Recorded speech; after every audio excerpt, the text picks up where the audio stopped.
Hello and welcome to another episode of Right Now. My name is Zachary Steele and I am the founder and executive director of Broadleaf Writers in Atlanta, Georgia. Despite the ongoing stay-at-home life we're all living, we're trying to keep some programming going for you to offer some distraction as well as some useful insight on the craft of writing and the publishing industry. After all, we want your work to be published and there's no better time to write than right now. On today's program, we will be chatting with Latoya Smith of LCS Literary Services. Hello, Latoya. Hi. How are Thank you you for doing? having me. Oh, A good considering. It's been a yes. crazy time, but I'm kind of glad to see a smiley face right now. Well, I'm well caffeinated, so you're going to get all my smiles right now. So And I've got my caffeine right here, so I think we're good to go. excellent. Well, obviously, I want to try to keep these on a limited time, so we're just gonna kind of launch right into it. Sure. Now, you were here in Atlanta for a while, or near Atlanta, living for a while, and you were actually with us, I think, for the second annual Broadleaf Writers Conference, and then you went and abandoned us and left us. Left us for New York to live the big city life, and you started LCS Literary Services. Yes. Skipping over the complete rejection we feel for losing you, please, let us know. Let us know what LCS Literary Services is. Yeah, sure. So actually, I'll backtrack just a little bit. I'm born and raised in Brooklyn, New York. I worked in corporate for quite a while. And when I left to move to Atlanta, I took on a position as director of a smaller company, which was amazing. And I was there for about 2 years, and then the company folded. And at the time, I was living in Atlanta, which is a wonderful city, but it's not really there's no publishing companies really there. So I kind of had a really tough time figuring out my place and what I was going to do. And a lot of the authors that I've been working with was just like, listen, you should just freelance edit. Like, you don't need to go back to a publisher. Like, you can do your own thing. And I was like, you know what? You might be right. So the day I actually got laid off from Sam Hain Publishing, I announced to everyone that I was going to start my own thing. LCS happens to be my initials. So that's how LCS Literary Services was born. And I basically just got started with some business cards and just promoting folks on Facebook. And then slowly but surely, it went from just developmental edits to consulting. And now I offer literary service representation and teaching. I'm actually launching an online school soon called LCS Lit Academy, where I'll be offering workshops and things like that for aspiring authors. So I'm really looking forward to that as well. So yeah, after I launched LCS Literary Services in 2018, I decided to move back to New York because it's just a little more conducive to what I was doing. And I was jumping really, into the literary agent space, and all the publishers are here. So it just kind of made sense to come back home. And that's interesting. Listening to you talk about the differences of being in New York versus in the Atlanta area dealing with publishers. Because it's one thing that comes up a lot. Writers wanting to know, like, is it better to have an agent who lives in New York that's right there in proximity, or can they be working remotely and still be effectively? And I'm just curious, just real briefly, what is the difference to you as let's speak as a literary agent here, that what is the difference to you in being in close proximity to the publishers versus being remote? Well, for me, even though I had been in the business for a while, when I became an agent, I was still a new agent. And I think one of the most important parts about being an agent is the connections. And so I had to kind of reacclimate myself into corporate because I had been out of it for such a long time when I was in Atlanta. So for me, it was really important to come back here to physically be around, to go to different events and mixers and kind of be available in the city to meet with editors and really network and make those resources. And so what I was finding is that when I was in Atlanta, I was flying back home like every 3 to 4 months to do these things, to meet with people, to stay connected. And I think that if you're a part of an agency who is maybe connected in New York or has more senior agents, no, you don't have to be here. But for me, I was doing my own agency. And so I needed to kind of be here to get myself back kind of in the groove and make those connections. And not to say that you can't do them over the phone, but I do think face to face is always kind of useful when building true solid connections and really understanding what people want. Right. Yeah. So primarily it's the networking opportunities. Absolutely. Oh, okay. Absolutely. That makes And then perfect. also there's a lot of events here. So for travel costs, that was helpful Oh yeah. for me Yeah. too. Yeah. That would definitely make sense. Yes. Well, okay. So with LCS, with your business, you do professional editing. You are the Yes. literary agent representation as well. Mhm. So as a literary agent, you're going to get a tremendous amount of submissions. Obviously, this varies from agency to agency, but I'm sure it's something that is overwhelming. So it leaves you in a position where you have to be able to make choices on something pretty quick because you've got to Oh, move. So what are some pointers you could give writers to keep their pitches from ending up in the slush pile? absolutely. So one of the first things for me is the greeting. I know people kind of skate over this and it doesn't matter to them, but I take that really personally, and I have rejected people for misspelling my name or actually calling me the wrong name, which has happened several times. And I get it. We're moving quickly. We're trying to submit to as many people as possible. But sometimes that smallest detail can mean so much for your submission. So I think the greeting is not Miss, Mrs., or any of that, not important, but at least call them by the right name. Also, I'm really looking for three key things. The first thing is, how long is your book? Because minimum word counts are required for a lot of publishers. So having that right away. So for any folks watching this who want to be published by a traditional publisher, you might want to shoot for the 50,000 word range at minimum. So I'm looking for that. Next, I'm looking for genre, because if you're writing something I don't represent, that's a quick way to pass as well. And then the third thing is, what are you writing? So typically when I teach my query writing classes, I tell folks that first line, that should be sort of your quick and dirty. I've written this book, this word count, in this genre, which you can kind of determine by using comparison authors. So that's straight away what I look at. And then once we've gotten past those things, then I'm a little strange. I jump ahead to the writing. And I actually read the sample. And if I really like the sample, then I'll kind of jump back and look at the synopsis and, kind of dig into who the writer is and all of that. So that's kind of my process. I really want to see, is it for me first? And then I kind of jump in and check out if all the other things work out. That's interesting. I've done a few of these. That's the first time I've heard somebody say that they actually, like, you're sort of reading at the end of the book first, sort of thing. Getting to read some of the writing before you actually get the yeah. Which is, and I think that's especially true for fiction, because I think even some of my own clients will tell you they're horrible at writing synopsis. And so in my experience, I found that there are some folks that write amazing synopsis and then you get to the pages and they're terrible, or vice versa. So I just want to know if the writing is good, especially for fiction. Now, nonfiction, that's way different. Nonfiction, I'm probably looking more at the platform first, then the topic, then the writing. So it's a little opposite, depending on the genre, but definitely for fiction, I want to know that you can write. And I think all the other stuff we could kind of work on. Right. Yeah. Just real quick, you had mentioned the platform for nonfiction writing. Define what you mean by platform.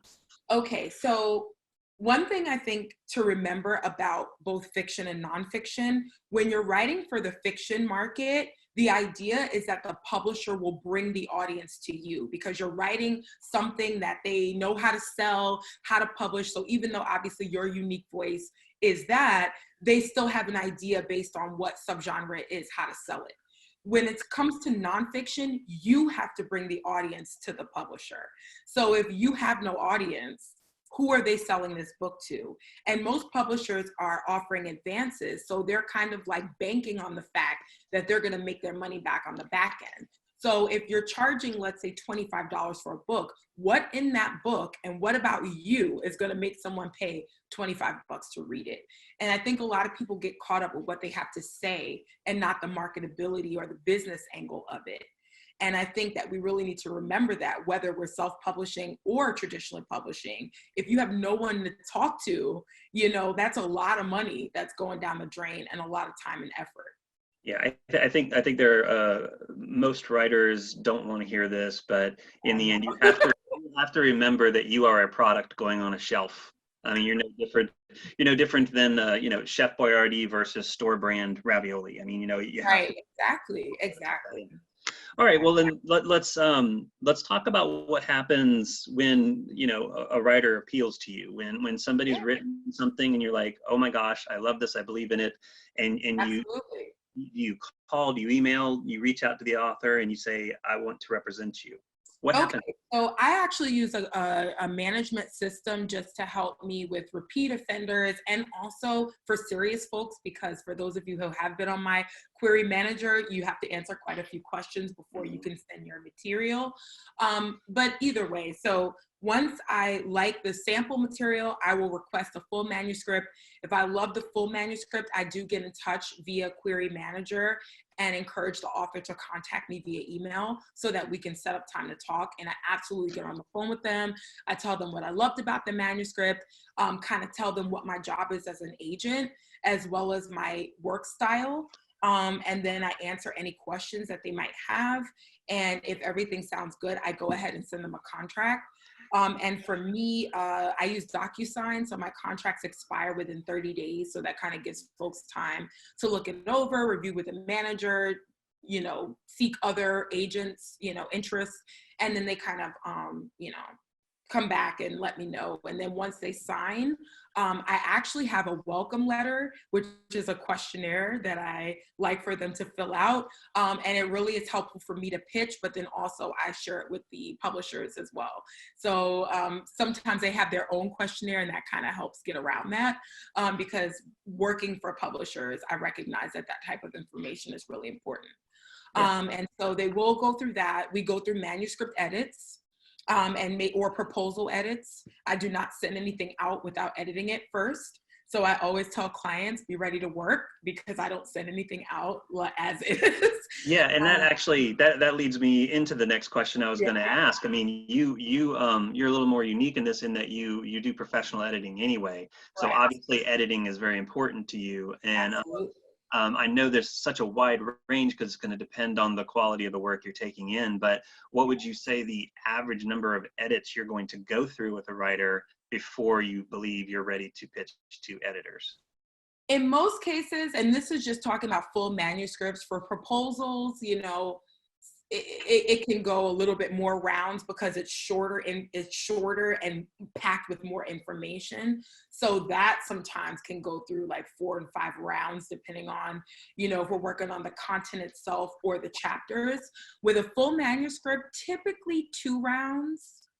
Only if I'm doing some major, like if the author is doing a major rewrite, we might have to go through more than that, but typically I'll look it over, send it back, they make their changes, I look it over again, and we can kind of move forward. But like I said, if there are rewrites that happen, it could be like 2 or 3 rounds, you know, but typically just I go, you go, I go, and and then we see where we end up at. Yeah, exactly. So I would say from start to finish, it's probably about 3 months. Okay. From like signed contract to the project is ready to go. And again, that depends on the author's schedule, how much work needs to be done, but typically it's about 3 months before we're ready to go out and pitch. All right. And then you pitch, and let's say no matter how long it takes, you know, somebody's interested, a publisher is interested. How often? Well, I guess the question is really like, I'm not sure, what level of control do you have once it's in the editor's hands, and do they often work with what you've established, or does it tend to have to go through even further rounds of extensive editing? In most cases, if an editor sees the potential, if there's a lot of work to be done, a lot of times I want to talk to the author or myself just to make sure the author is on board with whatever they're asking for. In most cases, you know, they'll do the work on the back end after they sign it. It's rare that I have them request upfront work that needs to be done and then kind of come back and then try to work a contract. That's rare. That's rare. And typically, you know, editors will get back within 3 to 4 months. Funnily enough, I just sold something last week that was on submission from November, and the editor reached out in April and was like, hey, is this still free? So, you know, so that type of thing does happen. So don't be discouraged if, you know, your project is out there for months and your friend's was out for a few weeks. It really just depends on what's happening. Like, I've had editors respond overnight, and then, like I said, this was like 5 months, you know. Yeah. So, you know, it really just depends. And for me, I'm gonna pitch it until I really have no one else to pitch it to. And at that point, I do have very real conversations with my clients, like, okay, you know, this is not really moving. What else do you have? Maybe we should table this and kind of look to work on something else, and maybe circle back around on this one for book 2, or you just for something else down the line. And then for some of my hybrid authors, sometimes they'll self-publish that and then create something else. Which does lead into the point that that we state often, that writers really need to just keep writing. You know, once you've got the book, even if you've got the agent, keep writing, because you need to have more material available. Yes, and if it's a problem where you're not sure if you should be writing full manuscripts, etc., I always encourage my clients to start with outlines or synopsis, because then we can work on those before they start getting into the chapters. Now, sometimes my clients' characters just talk to them and they'll just start writing, and it's just like, okay, cool, you know, the process is the process. But I do really encourage them, let's talk about it first and kind of be on the same page before they start writing out chapters, especially a full manuscript. I mean, that's a lot of work to put in if you're not so sure what direction you're going in for the next projects. Right. So you're pitching a book, and you've submitted it to multiple agents, and then suddenly you get multiple editors, is what I meant, multiple editors who are interested. Then it could do something that's called it going to auction. Now, yes. What does that mean? So auctions happen sometimes. They haven't happened as often for me as I would love. But, you know, I'll probably be the first person to say sometimes auctions are a blessing and a curse. Now, typically what will happen is somebody has interest, and they'll come and they'll say, hey, I like this. I'll then let other 8 editors know, hey, someone loves it, there's interest, and that will sometimes get the auction ball rolling, which just means now let's say 4 houses are interested. So I'll just say, hey, 4 houses are interested, so we're gonna do a best bids auction, which means that they have to turn in their offers by a certain date and time. At that point, whoever's interested will turn in their offers at that time. I'll then discuss it with my client. We determine which ones we like, what we didn't, and it kind of just drops off until we're finally head to head with the last 2 people standing. And at that point, again, you know, it's kind of up to the client and myself to kind of make a decision on who best to go with. In the last case that I had an auction, both publishers offered the same money, but the relationship and I think the effort put into the you know, marketing and promotion and even the publication of the book was really defined with one of the offers and not with the other. So it was kind of clear to the author, like, I want to go with this person because they've really thought about what is going to happen with my book. The reason I say sometimes these are cursed situations is because it can drive the advance really high up because everyone's competing. And that's a lot of pressure for you as the author because you got to earn that money back before you make royalties. So it's like, yay, they thought it was worth it. But if you want to continue past that one book, you want to make sure that you earn out. And so, you know, it's great, but sometimes it'll drive the price way high and then it's hard to kind of earn that out, you know? Yeah, and that's the kind of dark side that most people don't realize about advances is it's really great to get that nice payday, but, you know, for you to be a commodity, a product that the publisher wants to work with going forward, you have to then be able to earn out that advance, not just to make royalty for yourself, as you said, but to be something that the publisher believes that they can continue to put money into. So yeah, Interesting And thing. that's what brings them back for the next deal and the next deal and the next deal. It's all about how much they paid and how much they made, you know, Yeah. and that'll determine how much you'll get for the next projects, whether they go up, stay the same, or in some cases go down, Right. you know, if they make an offer at all. And as if this can't be overwhelming enough for writers to have to take in, you know, a book selling isn't necessarily the end game for everybody. You know, there are other rights that are involved in a project, and not everybody gets to take advantage of them. But you know, there's movie rights, and there's game rights, and there's Yeah. international rights, Yeah. and how much of that. Okay, let's say I've written a book and you've accepted it. How much of that do you personally take on, or is it something that I may have to look for a separate agent to handle those rights? I think it just depends on the agent. For me, myself, as of right now, I am a one-woman show. So I don't have a sub rights department. I don't have like some of those separate entities that some of the bigger agencies have established thus far. So for the most part, I will give the publisher the rights that I don't have, you know, have the ability to shop, especially if it's a large publisher that has the capability of doing international, doing successful audio, things like that. But I always do keep merchandising and movie film rights, you know, no matter what. And I do have some contacts in LA, so I do shop film rights for any projects that sell, especially if they sell for a lot of money. They obviously want to know, you know, those type of projects. So I absolutely do push for that. But like I said, I think it's more about your capability as an author, realistically, and what the agent can do. And then you kind of, as a team, determine. So I'm very candid with my clients about, you know, what I can do and what I can't do. And so they kind of know coming with me, it's like, okay, well, that's fine as long as you feel like they're going to do the best job in terms of getting these sub rights or getting these other rights. And if they are, let's say, a media personality or things like that, they absolutely can keep certain rights for themselves and shop them accordingly. But in most cases, you know, with the exception of merchandising and, you know, movie adaptation, I usually just sell most rights to the publishers. Well, now the publishing industry in general has been a changing landscape for quite some time.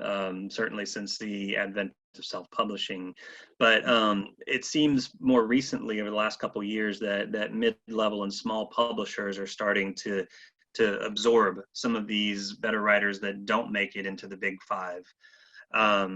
I'm curious what your perspective is on this, because I know it's going to be different for everybody. But let's say I'm a writer who isn't really interested in the big five, and I'd rather work with a smaller press or mid-level press. With the big five, having an agent is an absolute necessity. Right. What becomes the necessity of an agent when I'm looking for smaller presses? I think the necessity of an agent is not based upon the level of the house, but the level of the author. I can't tell you how many authors have signed with boutique publishers and signed away lots of rights that they can no longer get back because they just don't know what they're doing. So I think it's more about you as the author and what your skill set is in reviewing contracts. Mm-hmm. On either side, whether you are going with a traditional house or an independent publisher or a smaller publisher, because those contracts are still binding. And so no matter what, if you're not quite sure what to look for, you may still need the advice of an agent to make sure that this is perhaps maybe a stepping stone for you if you do aspire to eventually make it to a big five, or even that independent publisher is doing what they need to be doing for you. Because either way, no matter what your goals or dreams are, this is still your name and your brand out there. So you want to make sure that you're not signing away your work, and also that, you know, you're doing the best for your career or for your goals as a writer. So I think an agent can be useful on either side. Now, what I will say is that when it comes to some of the digital deals, you know, me personally, I think that, you know, an author probably, like I said, could have someone read over that contract and do that themselves, because a lot of the digital deals, you don't make a whole lot. And so I kind of, you know, feel like sometimes you can navigate that yourself or even self-publish and probably earn about the same thing, depending on your skill set. But I do think agents can be useful either way. It just depends on what you know as an author of contracts and how it works in-house. Gotcha. All right, one more question before I completely go sideways and grill you with some lightning round questions. Though it's easy enough for people to Google LCS Literary Services, tell us a little bit as a literary agent of what you represent. Yeah, sure. So I do both fiction and nonfiction. I'm probably like an even split as of right now. But for nonfiction, memoir, I like narrative. Memoirs, I like relationship advice, how-tos, personal finance, business, and some political science and like social justice kind of issues. And like I said, of course, platform, is a must with those categories, because it's just, especially for memoir, it's so tough to sell right now. And then for fiction, I love women's fiction, romance. I do like thrillers and suspense. And I also I'm starting to take on some YA fiction. So I'm definitely looking for some contemporary, paranormal, dark, angsty tone of the YA as well. So nice range of stuff. Yeah. So to up the professional level, my assistant has chimed in here. I see. Hello, lovely assistant. This is Molly. Hi, Molly. She gets very excited when people are talking. This is the pitfalls of working at home. But but we now are going to grill you with some lightning round questions, and these are just just little fun things that no right answer, just whatever's the first thing off the top of your head. Sure. All right. Okay. Here we go. Okay. Favorite movie ever? Oh boy, favorite movie ever. Oh, that's a hard one. I have a lot of favorites. I'm terrible. The first thing that comes to mind is Coming to America, but I have tons of favorite movies. I love Coming to America is great. All right, so what character from either movies or books do you wish you could be? I wish I could be a Disney princess. Okay, all right. Name a book that you think more people should be aware of. Ooh, Writing for Dummies. Sorry, Writing Romance for Dummies. It's one I recommend quite often. That's fair. All right, so the Sorting Hat. You're at Hogwarts. It's about to drop on your head. What do you hope it says? Gryffindor. Gryffindor. Okay. I have met a surprising number of Ravenclaws in this industry. Really? I think that makes sense, but I feel like I was always kind of the goody in school, and I feel like that just like all the smarty pants kids seem to be in that one. So I'm like, yeah, I feel like I would probably drift off. All right. Let's see. So you could live in the world of a book or book series. What would it be? Live in the world of a book or book series. Ooh, that's a good one. It's rough because, you know what? I'm going to choose Kavanaugh Island by one of my former authors, Rochelle Allers. It was a beautiful southern beach town, and I actually personally love Hilton Head, South Carolina. So I'm going to say there. Okay. All right. Now you can wake up tomorrow morning with the powers of a superhero. Which superhero do you want to be? Ooh, powers of a superhero. I would say invincible. I want to be invincible. Okay. All right. So this is the most important question. Okay. Are you a Winnie, an Eeyore, or a Tigger? Let's see. I would say Tigger. I like to be playful and jokey. Seriousness is nice too, but I'm more of a upbeat, jolly kind of person. So I'll go with Tigger. All right, so it's way too late at night for a snack. What horrible thing are you about to put in your body? Oh goodness. Probably, I would say crunchy Cheetos. Crunchy Cheetos. Absolutely. I'm a salty snack kind of person. Excellent. Favorite thing to do on a day off, whatever those are? Ooh, I love going out to eat. So anything that requires me to be out and about with some good food, that makes me very happy. And that feeds right into my next question. Since you are a big New York City gal, what is your favorite go-to food to grab? Oh, favorite go-to. Okay, so there's actually a fish market near my house, and they make the absolute best like seafood boils that are not $1 million. And so that is my go-to all the time. It has lots of veggies and steamed fish, and they season it. It's wonderful. So in my neighborhood, that's my go-to. That's so interesting. I would have never thought seafood boil being the best New York City go-to. Right, exactly. I mean, of course, there's lots of West Indian food over in my neighborhood and soul food and all that good stuff, but that place, and it's actually been closed since COVID, so I'm like struggling right now without my fresh fish. That's probably going to be your answer to the last question, but I got one more before that. What situation do you feel more comfortable in, party or room alone? Party. Okay. And the last question was, whenever we get whatever normal is back, what's the first thing you're going to do? Go, actually, I already have plans with several friends to go eat, to explore some restaurants, and kind of just go out and hang out together, and together. It's just been so much isolation with this whole thing. So really just seeing my friends and enjoying a meal wherever it is would be very nice. Gotcha. That is fair. It seems that most people's answer is just to get out and go somewhere. Yeah, exactly. So, yeah, and so I feel your pain on that one. Yeah. Well, that's it. That's it. That's all I got. Awesome. Yeah. I always enjoy chatting with you, and this has been some great information about what happens when an agent signs an author, and I really appreciate your time. Absolutely. Thank you so much for having me. I hope everyone finds the information useful. Yeah, and hopefully we're planning going forward. You will be joining us for the 5th annual Broadleaf Writers Conference in October. Yes, I hope so. I always love coming to Atlanta. Even though I moved, I still like to come back and visit. Well, we obviously will welcome the opportunity to have you back here. So absolutely, I'm looking forward to it. I hope, all things willing, that it happens. Yeah. All right. Well, I'm gonna free you from this and let you get back to whatever you have to do today. And I appreciate your time, and thank you again. No problem. Thanks so much, guys. Take care. Be safe, everyone. All right. Bye-bye. Bye.